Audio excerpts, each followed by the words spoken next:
Le jeudi à 18h, c'est Club Sport.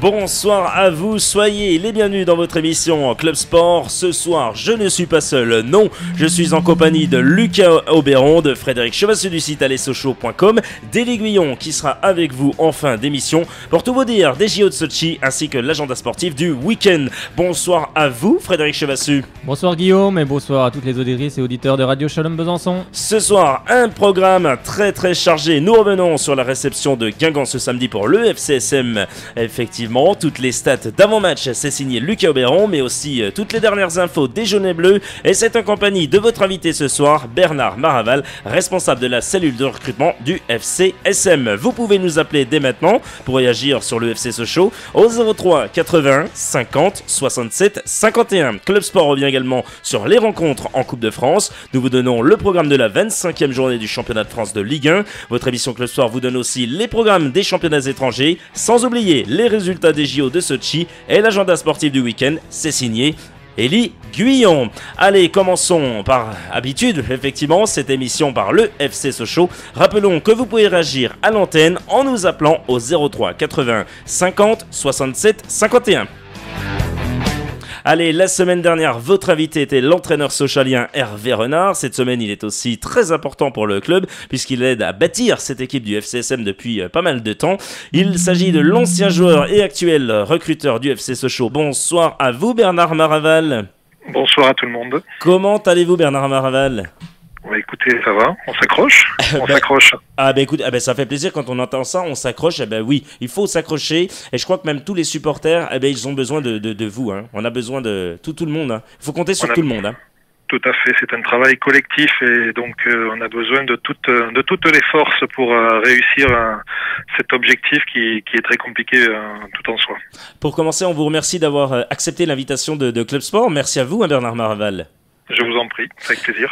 Allez, tiens, Bernard Maraval, écoutez ce qu'a à vous dire Frédéric Chevassu, ça devrait vous faire plaisir. Petite rétrospective, du portrait de Bernard Maraval. C'est avec vous, Frédéric Chevassu. Tout d'abord, bonsoir Bernard Maraval. Bonsoir. Alors, vous avez été formé donc au centre du FC Sochaux. Vous avez évolué au poste de défenseur durant 10 années, au total 11 sur votre carrière, avec le maillot sochalien. Donc, vous avez mis un terme à votre carrière donc en 2002 et vous avez repris vos études. Après l'obtention de votre master en management du sport professionnel, Jean-Claude Plessis vous propose de réintégrer le club au centre de formation en tant que recruteur. Quelques années plus tard, vous avez succédé à Bernard Gengini au poste de directeur sportif. Sachez également que Bernard Maraval a été élu président des anciens du FCSM en 2009. Vous êtes un homme cultivé, simple, disponible et avec beaucoup de savoir-vivre. Mais vous êtes aussi un homme doté d'un caractère bien trempé. Rentrez-lui dedans, je pense que vous serez reçu. Vous l'aurez compris, il ressemble beaucoup à notre coach actuel, Hervé Renard. Je ne serais pas du tout étonné que ces deux hommes s'entendent à merveille. Véritable passionné de football et du FCSM, en vous reposent tous nos espoirs de succès et de réussite au niveau du recrutement. La frustration qui nous anime, amis sochaliens, vous n'y restez jamais insensible puisque vous êtes le premier à la vivre. Comme vous êtes particulièrement attaché aux symboles qui font la force de notre club, nos couleurs, notre blason, notre stade, parlez-lui de Bonal, vous verrez instantanément ses yeux scintiller. Sa priorité actuelle, faire en sorte que quoi qu'il arrive, on donne une bonne image du club. Ça vous convient ou pas du tout ? C'est vous ça, Bernard Maraval ? Oui, la seule petite chose à corriger, c'est que je suis plutôt responsable du recrutement et pas directeur sportif, ce qui est quand même une connotation assez importante. Après, effectivement, c'est gentil, c'est pas mal de louanges, ça fait toujours plaisir à entendre. Après, effectivement, ce club m'est cher, même si on est tous un petit peu de passage, mais j'espère que ce passage sera le plus long possible et j'espère remplir ma mission qui m'a été donnée au mieux et de pouvoir apporter plein de joie à tous ces supporters qui viennent encourager ce club qu'est le FC Sochaux.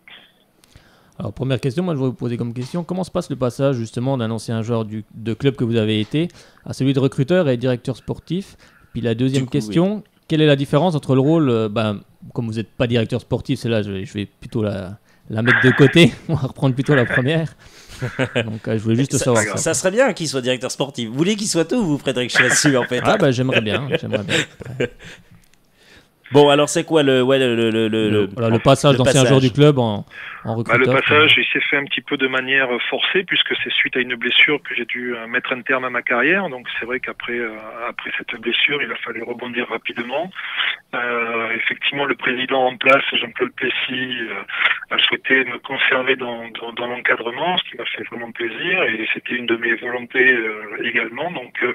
Donc en pratiquant une formation et en faisant une formation de master à l'université de Rouen, on m'a donné la possibilité et comme mission donc la responsabilité du recrutement des jeunes au niveau du centre de formation, chose que j'ai faite pendant 10 ans.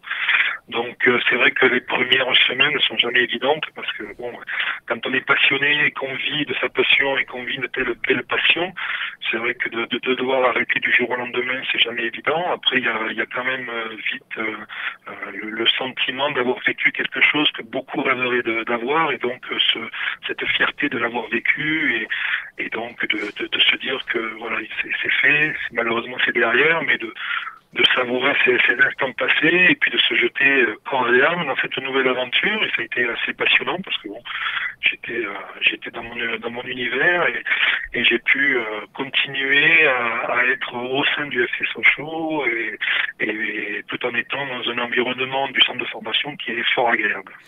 Alors pour qu'on vous entende un peu mieux, je voulais vraiment pas vous couper parce que franchement c'est super, vous êtes vraiment c'est magnifique. Là, alors super, vous posez une question, vous avez vu Frédéric, le gars il développe. Franchement, c'est génial. Non, sérieusement, est-ce que vous pouvez bouger un tout petit peu, Bernard, qu'on puisse bien vous entendre? Parce qu'il y a des fois, je pense que ça ne doit pas capter, ou je sais pas où vous êtes d'ailleurs, mais... Non, je suis au bureau, je suis encore au stade, je suis au bureau. Donc, vous travaillez, vous avez vu ça pour toutes celles et ceux qui écoutent? On essaye.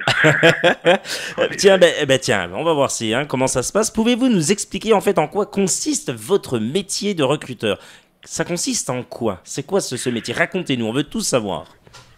Ce métier consiste à préparer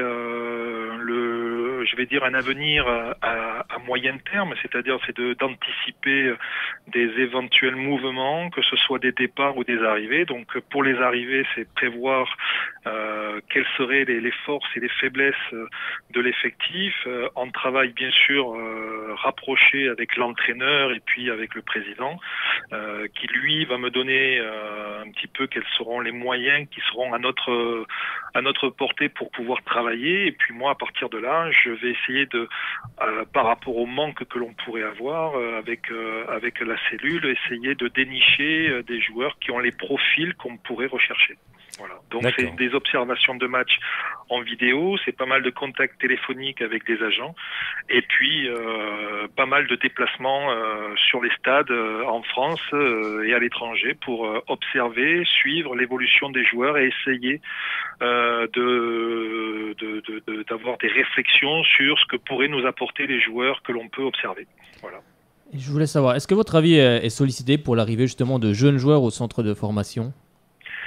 C'était ma mission lorsque j'étais responsable du recrutement des jeunes, qui ne l'est plus. Maintenant, c'est Jean-Sébastien Mérieux qui s'occupe de cette fonction. Et donc, ma priorité est sur les garçons au-delà de 18-19 ans, qui pourraient intégrer rapidement l'effectif professionnel. Et uniquement professionnel, parce qu'il y a quand même pas mal de boulot. Et donc, on n'est jamais trop de deux pour faire à la fois les jeunes et les pros. Ok.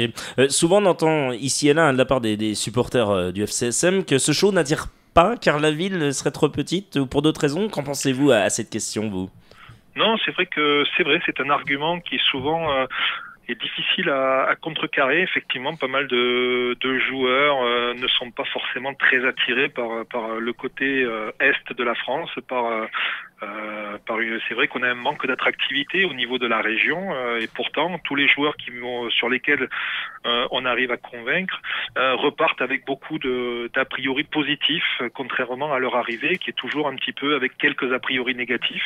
Donc effectivement on a toujours un petit peu plus de difficultés à convaincre les joueurs à venir parce que il y a des a priori sur le climat, sur la région qui est un petit peu austère et donc il faut essayer de redoubler d'énergie pour trouver ces arguments et de les convaincre de la qualité de notre projet sportif. Je voulais savoir comment ça se passe au niveau des agents de joueurs. Est-ce que vous travaillez souvent avec les mêmes ou alors c'est complètement aléatoire? Non, ça reste aléatoire parce que on veut pas se fermer l'opportunité d'avoir un joueur parce qu'on est trop avec un tel ou un tel. Après aussi, ça peut laisser entendre voilà certaines choses, de vouloir travailler toujours avec un agent. On a des affinités avec des agents en leur faisant confiance, en sachant qu'ils font du bon boulot et qu'ils nous présentent des joueurs qui sont toujours assez intéressants. Mais la porte reste ouverte à tous. On vérifie les informations que la plupart nous donnent. Après, on peut voir celui qui a vraiment une crédibilité quand il nous parle d'un joueur et celui qui est un petit peu plus léger. Mais il n'y a pas d'agent attitré par rapport au club. Tiens, une question là, super intéressante qui va vous intéresser pour celles et ceux qui écoutent ce soir l'émission Le Sport sur Radio Shalom Besançon 99.5 à 18h12. Votre invité ce soir, on rappelle, est Bernard Maraval. Lors d'une négociation avec un joueur et son agent, voire son entourage, Bernard, quels sont les aspects? L'aspect principal va être l'aspect financier, qui est toujours le critère aujourd'hui majeur, et malheureusement, on parle plus souvent de l'aspect financier que sportif. C'est toujours un peu dommage, c'est-à-dire que bon, on est moins fort que les autres et donc on essaie de rivaliser d'imagination pour leur présenter un projet où on va les mettre en vitrine, en valeur pour d'autres aventures lointaines et futures. On joue beaucoup là-dessus aujourd'hui, c'est-à-dire que c'est toujours un petit peu dommage, mais voilà, on essaie de leur montrer qu'on peut être un super tremplin pour eux. Et donc malheureusement, oui, souvent les écueils qui nous arrivent sont les écueils un petit peu sont financiers, sont d'ordre financier. Alors moi je voulais savoir, pour dénicher un joueur, est-ce que vous avez un réseau de recruteurs en France, voire dans certains pays du monde? Et moi j'avais entendu dire il y a quelques années qu'à Bonal il y avait une salle où étaient retransmis beaucoup de matchs du monde entier. Est-ce que c'était vrai? Bah écoutez, aujourd'hui sur le recrutement des jeunes, il y a 6-7 personnes qui sont un petit peu disséminées en France, qui sont des personnes qui travaillent un tout petit peu pour le club sur les week-ends et donc qui travaillent uniquement sur les jeunes. Et puis après nous, au niveau de la cellule de recrutement, on a notre cellule avec 4 personnes et puis notre réseau de connaissances avec des anciens joueurs qui sont disséminés un petit peu partout dans le monde. Et effectivement, nous avons un logiciel qui nous permet de suivre un très grand nombre de matchs dans le monde, voilà, de matchs vidéo. Voilà. Lorsque vous avez repéré un joueur dans un club, est-ce que vous le suivez durant toute une saison au moins ou pas du tout? Comment ça se passe ça, Bernard? Oui, effectivement, quand on a identifié un joueur qui pourrait avoir un profil par rapport à un manque à venir sur un poste bien précis, on essaye d'aller observer le joueur 3, 4, 5 fois de manière à se faire une idée précise pour pouvoir avoir une réflexion bien sérieuse, sachant que voilà, on a des engagements financiers importants qui peuvent mettre en péril le club. Donc c'est vrai qu'on essaye. Après, ça ne nous met pas à l'abri malheureusement d'aléas, notamment de blessures. Et c'est une chose et un aléa qu'on a malheureusement trop connu ces dernières années, mais que l'on ne maîtrise pas beaucoup parce que bon, voilà, ce sont beaucoup de malchance et après peut-être d'autres facteurs. Mais bon, voilà, c'est des choses qu'on essaie de régler. En fait, je voulais vous poser comme question, une petite question. En fait, travailler dans des cellules de recrutement, c'est un peu comme être commercial. Il y a inévitablement des rendez-vous ratés ou des négociations qui n'aboutissent pas forcément au résultat escompté au départ. Ah, complètement. C'est-à-dire qu'au début, on est dans un travail de recherche et la deuxième phase, c'est un travail de drague, effectivement, où on essaye de convaincre et donc de présenter un projet, de vendre un projet et de vendre un produit. On vend le produit c'est le FCSM. C'est-à-dire que donc on vend un projet sportif, on vend un club, une région, mais avec après nos atouts et nos faiblesses. Et souvent, nos faiblesses sont financières. Bernard Maraval, tiens, on va finir avec une petite note assez sympa. C'est avec vous, une petite brève très sympathique avec vous, Frédéric Chevassu. Apparemment, il y a un gars qui a découvert samedi soir avec stupéfaction qu'il habitait depuis 6 ans, c'est ça, Frédéric, à côté de Louis II, à Monégasque. Oui, c'est quoi cette info? C'est une brève très sympa que j'ai vue, qui circulait sur Facebook et que j'ai repris. C'était très sympa. En fait, il était environ 22h30, donc dimanche soir. Quand un résident qui habitait depuis 6 ans dans un appartement coquet donc, de l'avenue Albert II a appelé les gendarmes pour leur demander d'intervenir pour tapage nocturne. Donc, du bruit, beaucoup de bruit, des cris, des chants, des sifflets, des applaudissements. Un brouhaha inhabituel dans ce quartier plutôt paisible de Monaco. Et quand les gendarmes sont arrivés, c'est la personne qui dit ça, quand les gendarmes sont arrivés, ils m'ont demandé de prendre une veste et m'ont conduit à environ 100 mètres de chez moi à un stade qui était plein de gens. J'ai habité pendant 6 ans à côté du stade de l'AS Monaco sans le savoir. En 6 ans, je n'avais jamais rien remarqué, rien entendu. Un comble, surtout à côté d'un stade appelé Louis II. Qu'est-ce que vous en pensez de cette info? Elle est assez drôle, Bernard.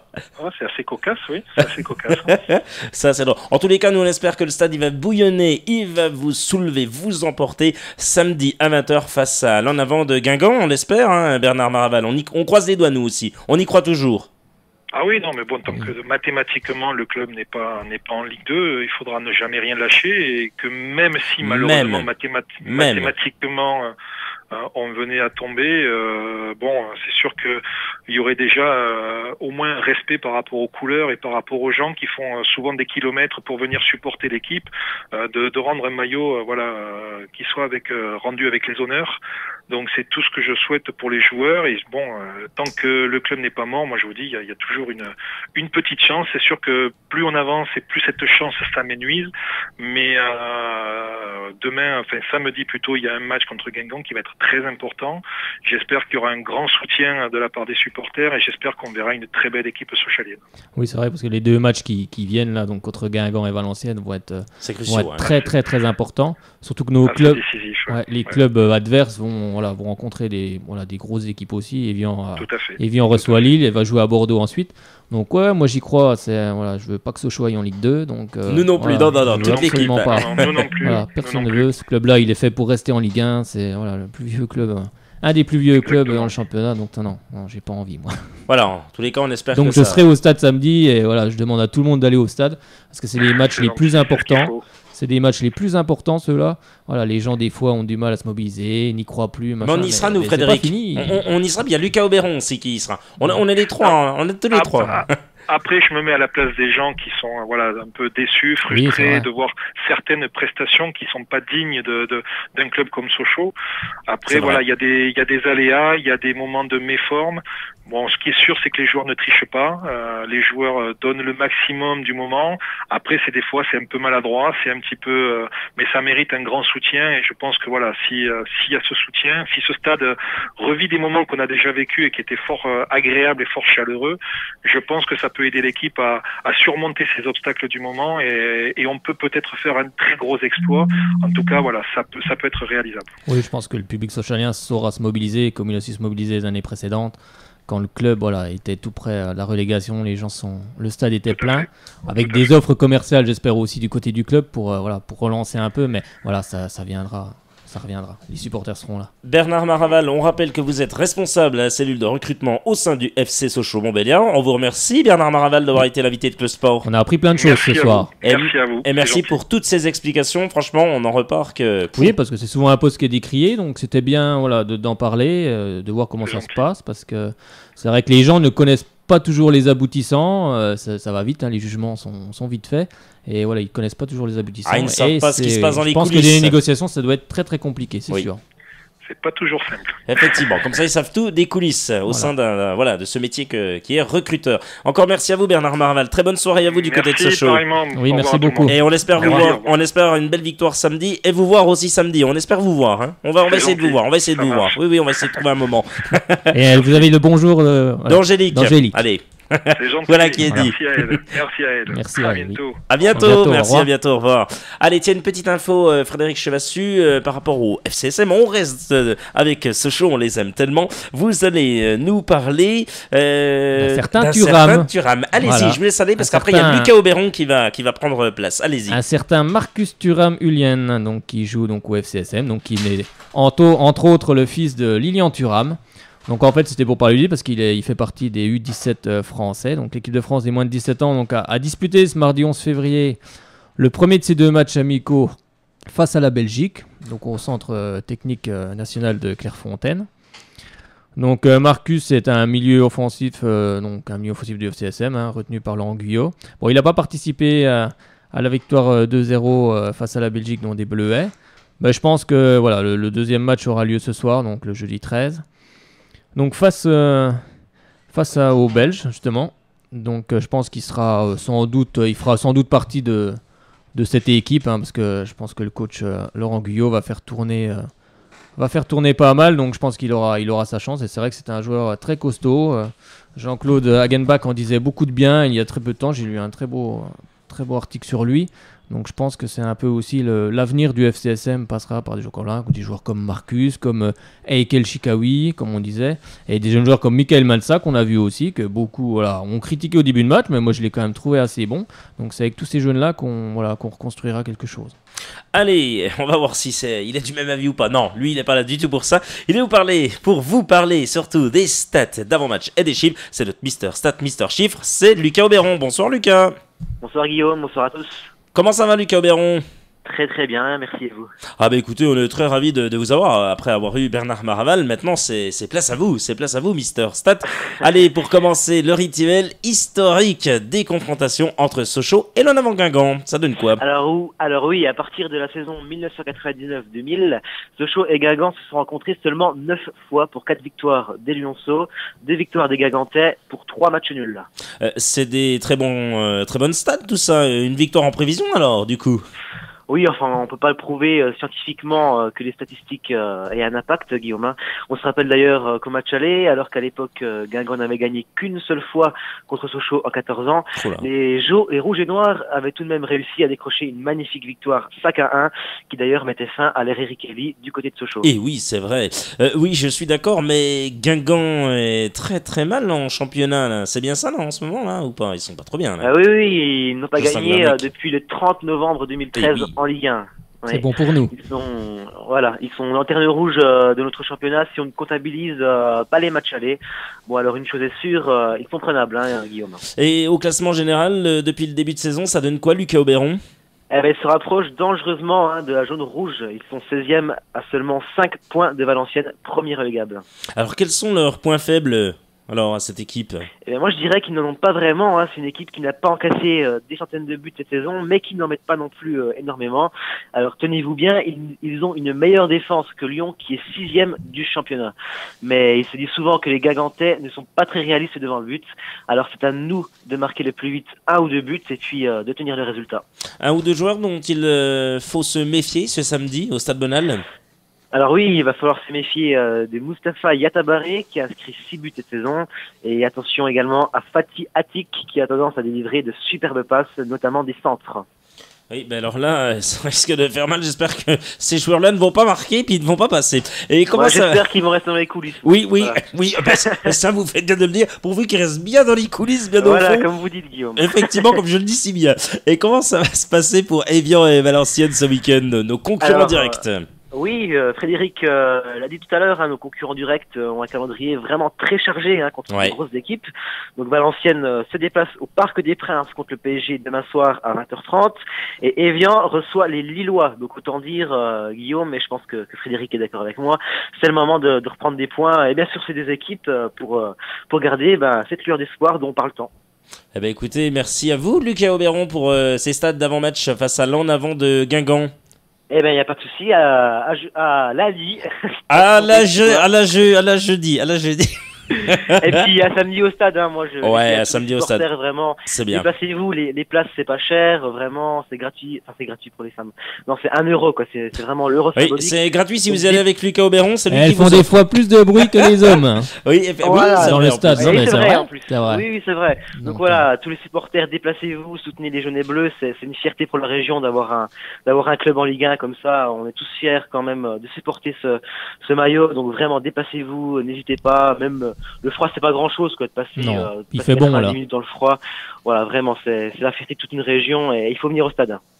Eh bien c'est tout dit Lucas Auberon. Très bonne soirée à vous, à lundi. Très bonne soirée, à lundi. Bonne soirée. Allez, bonne soirée. Allez Frédéric Chevassu, on continue et on va parler des résultats de la Coupe de France. On jouait les 8e de finale et ça a commencé ce mardi puisque Cannes affrontait Montpellier. Ça a donné quoi à Cannes-Montpellier alors? Eh ben ça a donné 1-0 pour Cannes. Je pense qu'Hervé Renard doit être content. Il a joué à Cannes, à l'AS Cannes.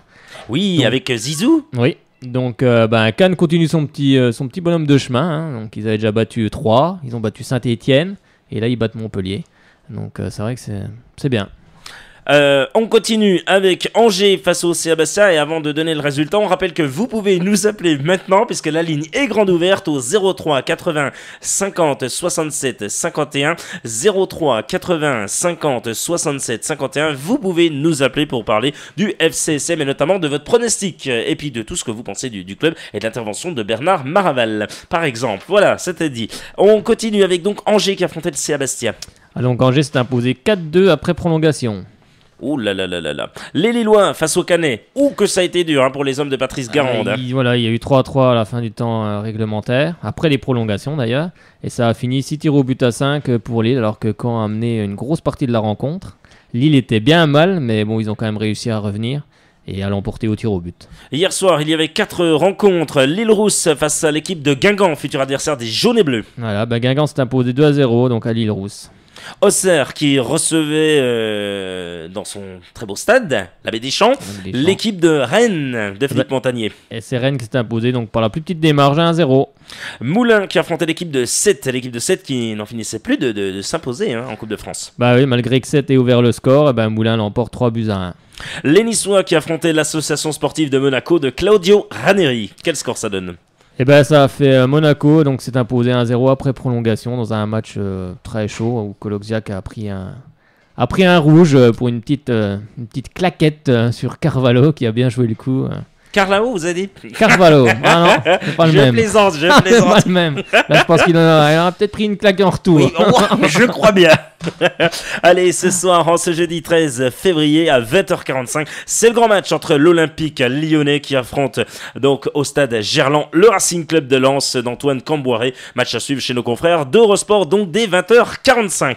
On continue avec les championnats étrangers, mais juste avant les championnats étrangers, on s'intéresse au programme de cette 25e journée du championnat de France de Ligue 1 avec ce vendredi, donc demain, gros match. Les Valenciennois, vous en avez parlé, Lucas en a parlé aussi. Il se déplace à 20h30 face au Paris Saint-Germain, l'ogre parisien.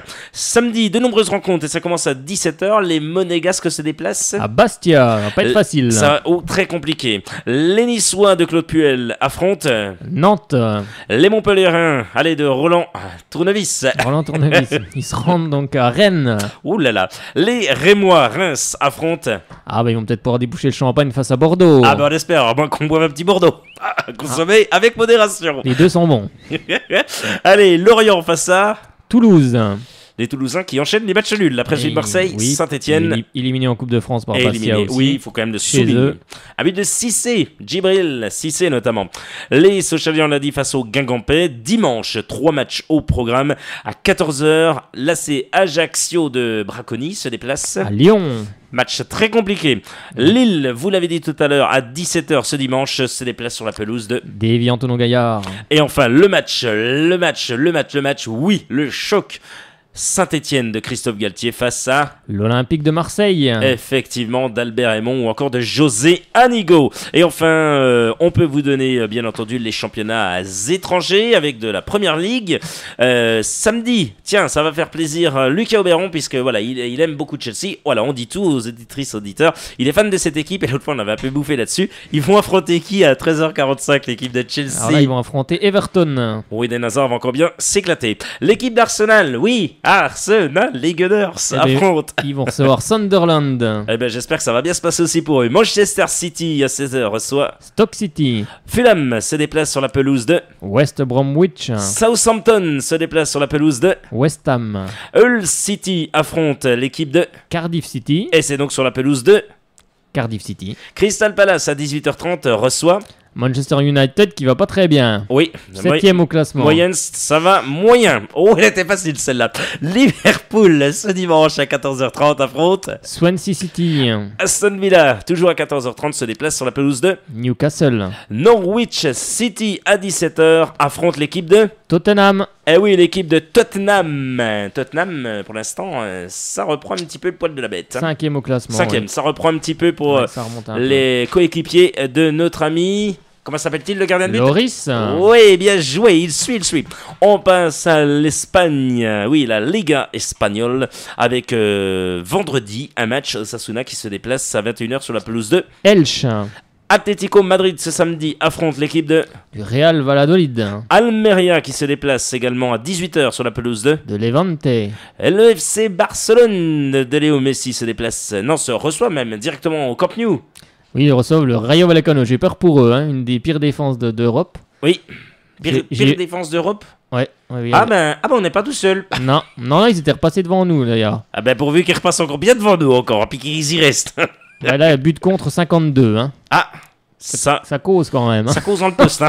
Donc là, comme Barcelone, j'ai peur pour eux. Hein. Ben vous serez peut-être dans les buts apparemment, ils m'ont dit. Ah. Putain, ils vont pas être déçus du voyage, Donc les gars. le Barça ne marquera pas alors. Non. Villarreal à 22h qui affronte Le Celta Vigo. dimanche. 4 matchs même sont au programme. Le Betis Séville de Damien Perkis à midi se déplace sur la pelouse de De Grenade, hein, en espérant qu'il dégoupille pas Grenade quoi. Oh, vous sortez. Tu sors. Elle était facile. celle-là. Ouais, trop facile. Retafe, vous êtes en forme ce soir. Retafe qui affronte l'équipe de Le Real de Madrid. l'Espagnol Barcelone qui se déplace sur la pelouse de Dans le Pays Basque du côté de l'Athletic Bilbao. et c'est donc à 19h, à 21h, toujours ce samedi, le FC Séville qui affronte le FC Valence de Jérémy Mathieu. effectivement, et lundi 17, un match à 22h à ne surtout pas manquer. L'équipe de la Real Sociedad, équipe de Philippe Montagnier, actuel entraîneur de cette équipe rennaise, se déplace sur la pelouse de Malaga. On passe à l'Italie, à la Serie A. L'Inter de Milan, on va tout vous dire puisqu'elle a un match ce samedi à 20h45, elle se déplace sur la pelouse de La Fiorentina qui vient de se qualifier pour la Coupe d'Italie. effectivement. Pour la finale, d'ailleurs. Oui. Le Milan AC à 20h45, qu'est-ce qu'ils font eux Alors, vendredi. Hein. Oui, ils reçoivent Bologne. Dimanche, de nombreux matchs sont au programme. La Lazio de Rome se déplace à 12h30. À Catane. La Juventus de Turin affronte Le Chievo Vérone de Bucari Dramé. Atlanta Bergame qui reçoit Parme. l'Udinese qui se déplace sur la pelouse du Genoa. Naples qui se déplace sur la pelouse de Sassuolo. Cagliari qui reçoit l'équipe de Livourne. et à 20h45, match également à suivre en grand format. L'AS Rome de Rudy Garcia qui s'est malheureusement fait éliminer en Coupe Italie, en Coupe d'Italie. Et donc ils reçoivent à 20h45. La Sampdoria de Gênes. Et lundi, un match très important pour le Torino à 20h45 également puisqu'il se déplace sur la pelouse de D'Elas Vérone d'un certain Tony. Luca Toni. Il va encore bien celui-là, il plante des buts Il a encore. encore marqué ce week-end. Oui, il plante des buts, je vous dis. Il plante des buts, il est très très bon celui-là. Il est bon. On aurait pu en parler à Bernard Maral, peut-être. Oui, bien sûr, oui. Demande-lui de prendre un grand-père comme un duillet. Non, mais attends. Les grands-pères, ils courent encore vite. Hein. Il a quel âge? On en a un, nous, au milieu de terrain. Ça va aller. Le grand-père, ça va bien aller. On en a au milieu de terrain. Je sais pas quel âge il a Luca Toni, mais il marque non, mais encore. Hein. Moi, je l'ai vu mettre à bout. 32 ans, 33, non? Peut-être à peu près, non? Peut-être dans ces eaux-là. Il fait encore jeune. Hein. 33 ans, on n'est pas vieux quand même. Excusez-moi, vous en avez Je suis un grand-père. Excusez-moi, vous en avez 42, excusez-moi. Non, inversé, 24. Tout ça. C'est ça quand on prend de l'âge. Hein. Vous calcule vite. Vous êtes magnifique, je vous adore. Allez, on continue avec la Bundesliga. Vendredi, un match très très important, c'est pour la 21e journée donc de ce championnat de Business Liga. Il y a du business aussi, mais... Arrêtez, vous me... La Bundesliga. Arrêtez, il fait son allemand là. Gaïa. Hanovre 96 qui se déplace à 20h30 sur la pelouse de Mayence. Offenheim, c'est samedi qui reçoit le VfB Stuttgart. Oui, vous aussi, vous. Ouais, j'ai fourché là. Votre langage. Fourché. Bien joué. Le Borussia Mönchengladbach à 15h30 qui se déplace sur la pelouse du Werder de Brême. Le Bayern Munich de cet excellent entraîneur Pep Guardiola qui reçoit l'équipe de Fribourg. Bayern n'en finit pas de gagner. Ah bah il gagne. De toute façon le mot c'est... Ouais, non mais vous imaginez, tu supportes quelle équipe? C'est simple, ils ont 56 points, le Bayer Leverkusen qui est deuxième, on a 43. Ah bah c'est incroyable. Vous vous rendez compte, vous supportez ça, vous dites... Je pense que le championnat est plié là. Oui. Ouais. Oui, je supporte, vous savez les gars qui font que de gagner. Oui, voilà. C'est ça en plus. Le Borussia Dortmund qui reçoit l'équipe de... l'Eintracht Francfort. Oh, vous êtes trop fort, c'était trop dur. L'équipe de Hambourg qui se déplace sur la pelouse de l'Eintracht Brunswick. Ah, vous aimez les Eintracht?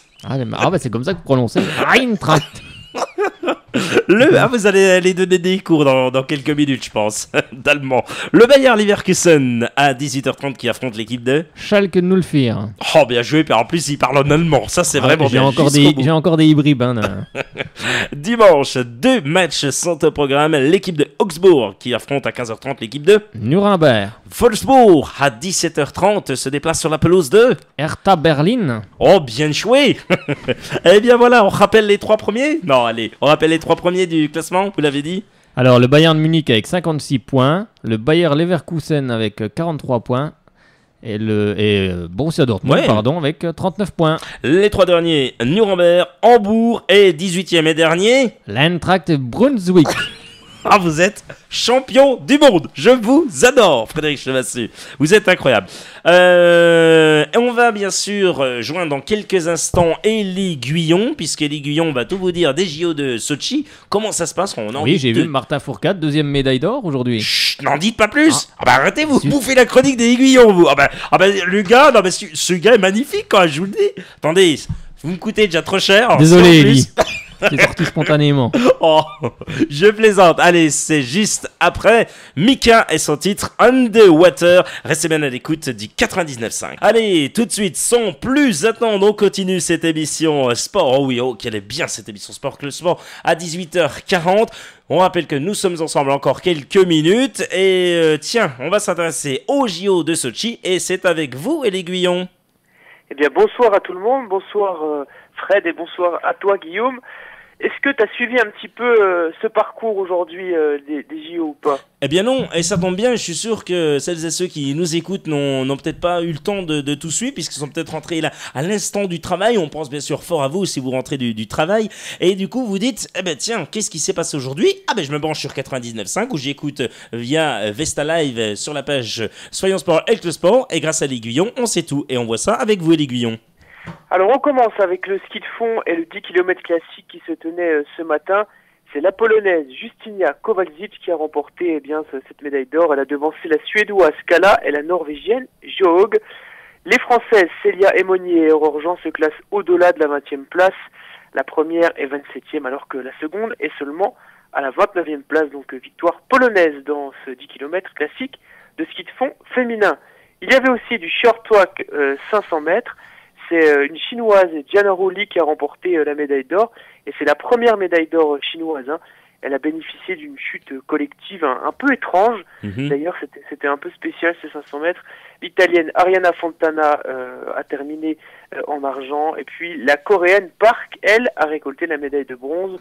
Il y a souvent des chutes qui entraînent des victoires des uns ou des autres en short track. C'est un peu bizarre, on dirait que certains s'accrochent des fois aussi. Oui, c'est vrai, on a peut-être vu des images, effectivement, et des fois on a l'impression que, oui, alors je sais pas, s'il y a un gars qui plante le bâton, voilà. Voilà, on sait pas trop. Hein, on sait pas trop ce qui se passe, ou s'il se tient sur l'épaule du gars, il dit, tiens, attends, je t'écrase, vas-y, je vais passer, moi. Mais c'est vrai que c'est un petit peu bizarre, effectivement. Allez, on continue, l'Aiguillon. Il y avait du patinage de vitesse également, et une autre chinoise a remporté une médaille d'or, c'est le 1000 mètres chez les femmes, c'est Zhang Hong qui a remporté ce titre. Elle a devancé les néerlandaises Irene Wurtz, qui elle était déjà sacrée championne du monde du 3000 mètres dimanche, et puis Margot Bauer, qui elle a remporté la médaille de bronze du 500 mètres mardi. Pas mal un néerlandais qui était normalement vu victorieux, mais c'est la chinoise qui a réussi à gagner cette médaille. Il n'y avait pas de Françaises qui ont participé à cette épreuve. Ah, il n'y avait pas de Françaises, hein? Non, pas pour le patinage de vitesse là. Les hommes, on va parler un petit peu du ski slopestyle, et c'est un triplé américain dans cette épreuve. Josh Christensen a dominé les 2 manches de la finale pour s'offrir le titre olympique en ski slopestyle. Le podium est complété par 2 autres américains. Aucun Français n'a réussi à passer le stade des qualifs le matin. Antoine Adélis a terminé 27e, tandis que Jérémy Pancras, lui, est le premier Français et il se classe 19e. Et c'est compliqué pour les Français, l'Aiguillon, hein. Mais pas pour tous les Français. J'ai entendu Fred en parler il y a quelques secondes, quelques minutes. Bien sûr, Fourcade a doublé la mise. Mais non, mais c'est pas grave. Justement, t'as bien fait, Fred, de dire ça. Il a remporté le 20 km individuel tout à l'heure. Et franchement, super, quoi. Il a devancé l'Allemand Eric Lesser après sa victoire en poursuite lundi. C'est la 2e médaille d'or à Sochi.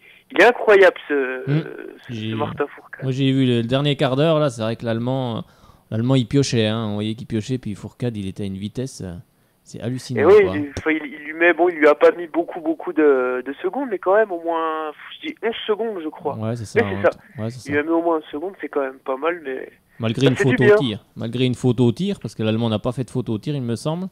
Lui tout le monde en a fait, puis mais par contre sur les skis, voilà, Fourcade était plus rapide quoi. Il les a complètement baladés, ça fait du bien après la défaite de Jason Lamy-Chapuis quand même hier. Mais il va remonter Jason. Il a encore le temps pour, c'est sûr. D'autres infos, oui. Il y avait un peu de hockey aussi, les amis. Les États-Unis ont commencé leur tournoi de manière idéale. Ils ont écrasé la Slovaquie aujourd'hui, notamment grâce à une deuxième période canon avec 6 buts inscrits. Ils prennent donc forcément la tête de la poule A. Il y a la Russie également qui a battu la Slovénie un peu plus difficilement, victoire 5-2. Voilà pour ce match. Et en ce moment même, il y a Canada-Norvège. Il y avait 0-0 là quand je suis parti devant la télé, je sais pas combien il y a. Et donc c'est en ce moment à la télé si ça vous intéresse. C'est un sacré match, hein, ça, Canada face à Norvège. Ça promet. Il y avait du curling aussi aujourd'hui. Je suis un peu moins connaisseur de curling. En tout cas, il y a 10 équipes engagées pour 4 qualifiées pour l'Indy-finale et ont joué aujourd'hui. Et la Suède a confirmé sa bonne forme en battant la Norvège en tête avec 4 victoires et une défaite. Devant la Chine qui compte 4 victoires mais un match en moins. Et la Grande-Bretagne est 3e avec 4 victoires mais un match de plus que la Chine. On continue à jouer demain et ce jusqu'à lundi et on connaîtra le nom des demi-finalistes. Alors moi tout ce que je connais du curling, il y a de très jolies demoiselles. Aussi, je connais du curling. Celui-là... J'ai déjà regardé quelques fois. Bon, c'est vrai que c'est... Vous avez regardé que le curling, vous ? Je m'intéresse un peu à tous les sports, donc je regarde, mais c'est vrai que j'ai regardé. J'ai trouvé très jolie demoiselle, mais c'est vrai que avec le balai... avec le balai bah, oh là là non, mais arrêtez non, mais... Ça y est, voilà, il image tout. Non, c'était avec le balai, puis le petit balai devant, c'est ça ? Bien ça, le curling. Ah oui, c'est vrai que c'est ça. Et l'aiguillon se marre, vous avez vu comment vous faites faire une chronique, vous Non, mais les règles sont un peu spéciales, spéciales. C'est un peu compliqué à comprendre quand même, le curling au début. Mais ouais. Et l'aiguillon, merci à vous d'avoir fait un point sur ces JO de Sochi en ce jeudi 13 février. Demain, on a le plaisir d'être encore avec vous, puisque vous nous donnez toutes les idées sorties à faire en Franche-Comté surtout, mais agenda sportif, c'est ça idée, mais sportive, oui, parce que vous êtes le plus sportif d'entre nous, et c'est aux alentours de 18h10, d'accord ? Demain.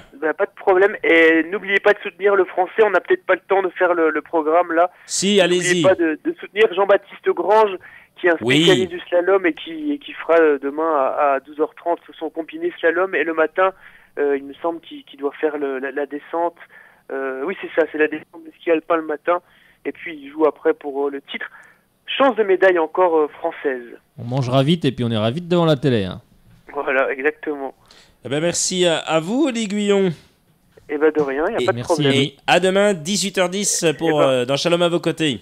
À demain, bonne soirée à tout le monde. Bonne soirée. Merci. Bye bye Fred, bye bye. Bye bye, merci beaucoup, c'est super sympa, voilà, l'aiguillon toujours aussi bon pour ses chroniques, notamment les JO de Sochi. Et d'ailleurs, vous pouvez retrouver l'aiguillon chaque matin, je ne dirai pas l'horaire parce que je ne sais plus, je sais que c'est aux alentours, vers la fin, c'est vers la fin de l'émission de Sébastien Brossard, le 7-9 effectivement. Et vous pouvez retrouver toutes ces infos, le programme des JO de Sochi, en compagnie donc de Sébastien Brossard pour le 7-9, le Radio Réveil Bisontin. Frédéric Chevassu, un grand merci à vous encore d'être venu et d'avoir assisté à cette émission Club Sport.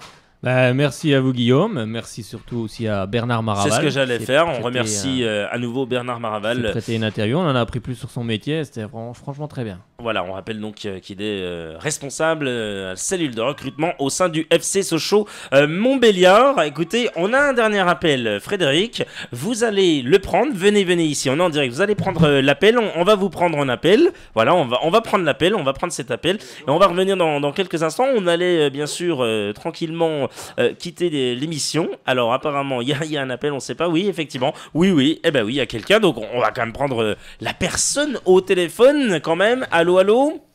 Salut Guillaume. Ah bah oui. Ah bah voilà un gars qui vient nous embêter quand c'est fini lui. Ah, le centre de la France qui Le arrive. centre de la France qui arrive. Les gars, tu sais les gars, en fait, ils sont en décalage horaire. J'écoute, vous étiez tout le temps occupés, donc... C'est vrai qu'il y avait du monde ce soir. T'as même mis de la musique ce soir. Waouh, dis donc, le gars a mis de la musique. Alors bah attends, il fallait bien quand même, non, il fallait bien mettre un petit peu de musique parce que pour avoir et l'aiguillon, il fallait bien faire une petite transition. On rappelle qu'on Comment vont mes amis? Ah bah ils vont très bien. Écoutez, Patrick, ça va très très bien. Romorantin va bien ce soir? Oh, il y a eu... Il y a eu du vent, de la grêle. Le temps n'est pas très beau. Hein. Oui, c'est pas folichon tout comme ça. ici alors. Il pleut à chaud, il y a des éclaircies, il y a du vent, il y a... Ouais, comme là, quoi. La tempête Oula qui arrive. Hein, donc, La tempête Oula. Non, c'est ça, Oula, il me semble, hein, en Bretagne qui arrive. Ouais, non, ça, on rigole, mais c'est Bon, sérieux. j'ai entendu que Fred ne connaît pas tous les sports des jeux d'hiver. Oh là là. Non. Oh là. Ah si, le curling, je connais un peu. Ah bah si, il connaît que le curling. Avec les demoiselles, c'est tout ce qu'il connaît. Ouais. Le curling, moi ça va, c'est plutôt le snowboard et compagnie. Oh là là. Ah oui, moi aussi, mais je faisais un petit... voilà. Oula, vous allez dans les tours. Je regarde, hier j'ai regardé les Françaises, mais je comprends rien. Ouais, 461, 920, je sais pas quoi. Je comprends pas trop, mais bon. Vous avez pas tout saisi. Autrement, les Sochaliens sont prêts? Ah, les Sochaliens vont être prêts, moi je l'espère. En tous les cas, on l'espère. À Bernard Maraval aussi, il espère que ce samedi ça va bouillonner en tous les cas. Vous avez vu que sur tous les sites de sport et tout, ils annoncent le départ d'Hervé Renard. Ouais, du côté du Maroc apparemment, son agent aurait laissé un petit peu... voilà, après, voilà, oui Frédéric, je sais, vous allez dire, voilà, ce sont que des... Mais en général, il n'y a pas de fumée sans feu. Moi je dis qu'il n'y a pas de fumée sans feu, ça fait quand même quelques jours que ça commence à sonner. Écoutez, le responsable viendra s'expliquer. Non, je plaisante, je plaisante. Non, mais c'est vrai que... J'ai vu ça sur le site de l'équipe et après je suis allé sur Foot Mercado, Maxi Foot et tout. Maintenant ils en parlent partout. Hein. Ouais, bon, ce qu'il faut dire sur tous ces sites aussi, c'est que souvent c'est les agents qui balancent des noms. Ah bah oui, bien bon, sûr. c'est sûr que oui. il est certain qu'Hervé Renard a une grande aura sur tout le continent africain, donc c'est normal que les sélections des pays s'intéressent à lui et les clubs aussi. Mais bon, Qui nous maintiennent, et puis après il peut s'en aller au Maroc. Ah bah s'il nous maintient, il reste par contre. Normalement, c'est marqué dans son contrat. Donc il me semble bien que si on se maintient en Ligue 1, il reste par contre. Ouais, mais enfin, tu crois qu'il va faire Sochaux et le Maroc en même temps? Ah non, il restera à Sochaux.